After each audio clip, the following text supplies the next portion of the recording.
राम नाम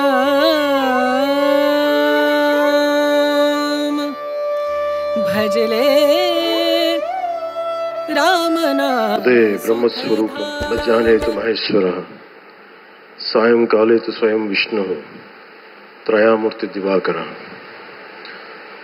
ముందుగా సూర్య భగవానునికి నమస్సమాంజలు తెలియజేస్తూ యోగ విద్యను అందించిన ఆదియోగి పరమశివునికి, ఆ మహాయోగ విద్యని మనకి పతంజలి మహర్షి యోగశాస్త్ర రూపంలో అందించారు. వారిరువురి పాదపద్మములకు నమస్కారాలు.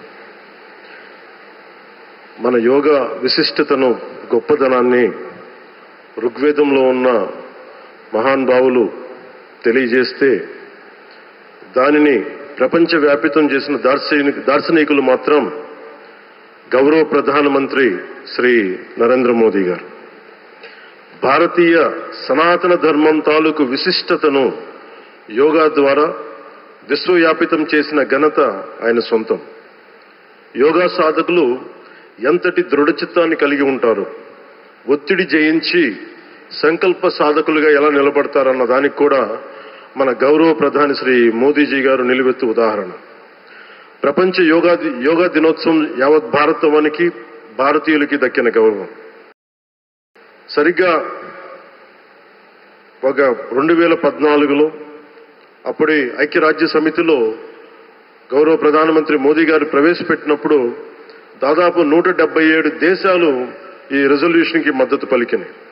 ఇంతమంది మద్దతుని కూడగట్టగలిగి ఈ రోజున మనకి 2015 నుంచి యోగా దినోత్సవం ప్రారంభమైంది. ఈ రోజున గౌరవ ప్రధానమంత్రి మోదీజీ గారి పిలుపు మేరకు మనం మొదట విశాఖ 11వ యోగా దినోత్సవ సంబరాలకు వేదిక అయింది. శ్రీ మోదీజీ గారి సమక్షంలో గౌరవ ముఖ్యమంత్రి వర్యులు శ్రీ చంద్రబాబు నాయుడు గారి కృషితో ప్రపంచ రికార్డుకు వేదికగా నిలిచింది. విశ్వనరులు మోదీజీ గారి పిలుపు మేరకు యోగా ఒక వన్ ఎర్త్ వన్ హెల్త్, ఈ ఆరోగ్యం థీమ్ ని ఈ వేదిక నుంచి ప్రతి ఒక్కరూ ముందుకు తీసుకెళ్లాలని మనస్ఫూర్తిగా కోరుకుంటూ, ఇక్కడ ఆసీనులైన మీ అందరికీ, ఇక్కడికి వచ్చేసిన ప్రతి ఒక్కరికి కూడా పేరు పేరున నా హృదయపూర్వక వందనాలు, నమస్కారాలు.